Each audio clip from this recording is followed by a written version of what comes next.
What was lost has now been found. Let's take a look at these BGS cards.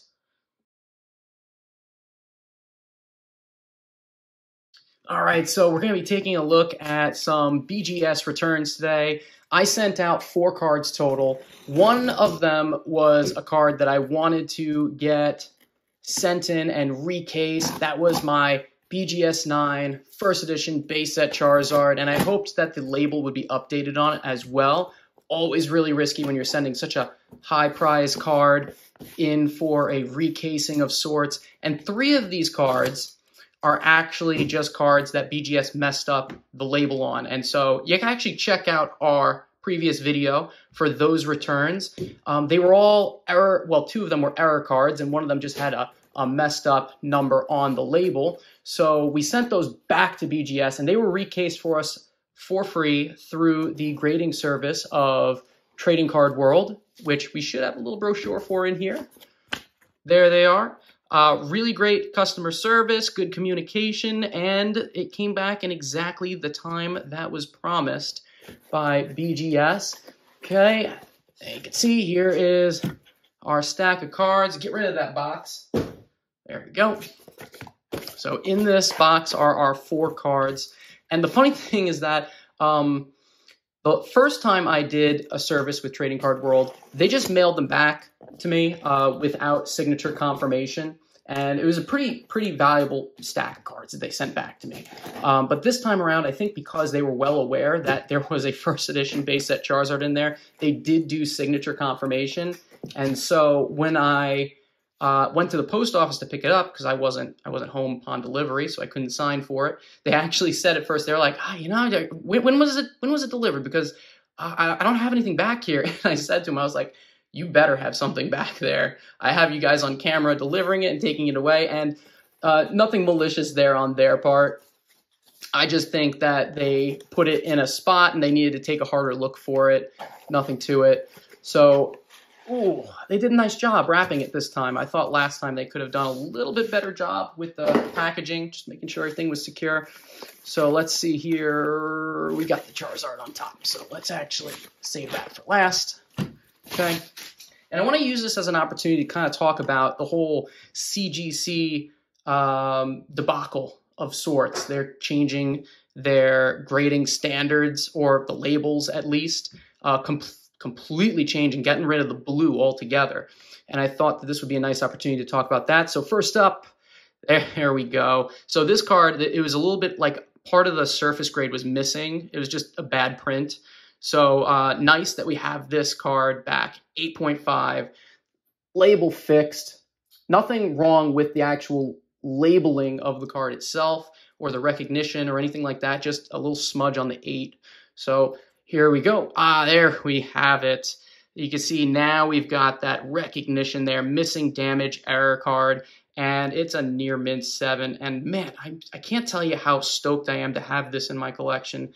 It's just such a cool vintage card, and you should stay tuned because we're going to have a history of the no damage error Ninetales. There's going to be a video on that with some really cool pictures and evidence of where this card may have come from in an upcoming video.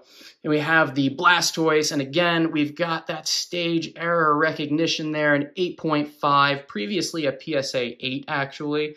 So I'm very happy with this grade, and I think it's cool that my error cards in particular, or at least these old ones, they're all now BGS in particular. Let's put this guy back here.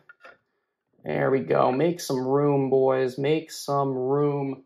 And last but certainly not least, we have the Charizard, and it's now got the thick stamp designation. And this card is mint condition. That's a value of probably around 20 plus K at the very bare minimum.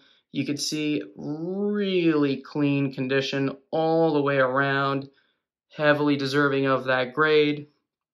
And it did not have that thick stamp designation previously, and now it does. Centering 9, edges 9, corners 9.5, and surface 9.5. 5, a beautiful thick stamp base set first edition card.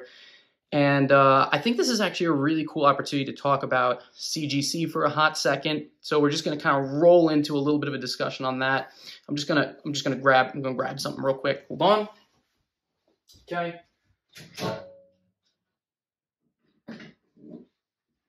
Okay. There we have it. So my personal take on this whole CGC thing is I think CGC kind of shot themselves in the foot a little bit.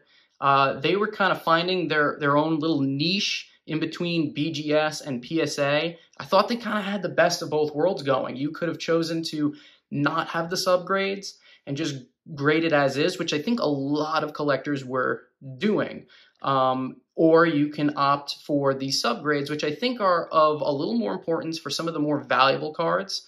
To give you an example of this with BGS, obviously people would prefer to have these subgrades for this particular card because it shows that it's a very strong 9 versus if one of them was, let's say, an 8.5.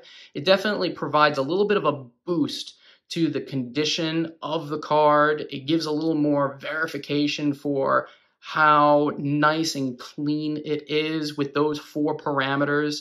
And you can see here, this is a perfect example with CGC. This is a 7.5, which is a pretty high grade, all things considered, and it's a Fan Club Magikarp, which is a very heavily sought after and rare card of the Japanese promos. But it's got one subgrade that's a 6.5, and that could actually hurt it a little bit because all the other grades have brought it up, and that's something that I was actually hoping would happen when I sent this in.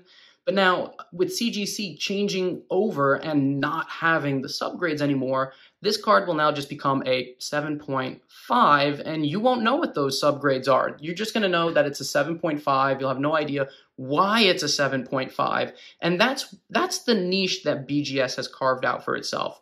It gives you more clarity on what the reasoning behind the overall grade of your card actually is. And now, there's a whole bunch of problems and concerns with how CGC was doing their grades. People were saying you had a higher chance of getting a Gem Mint card if you did not submit for subgrades versus if you did. And so that in itself is problematic because how you grade a card should not be any different no matter which grading service tier you choose. Whether you use subgrades or not, you should be looking at the card in the same way no matter what. And so that was leading to a lot of people opting to not do the subgrades with CGC, or at least that was kind of like the collective opinion, it seemed. Now with BGS over here, this really helps them out. CGC opting to no longer do subgrades and swapping over the colors of their labels forevermore. And one of the reasons I actually went with CGC was because I love the blue that matched with the Fan Club Magikarp. So it's kind of a shame that they swapped over completely now. It's a little bit of a niche now that BGS has carved out for itself because they were the king of subgrades and now they were just put back in front.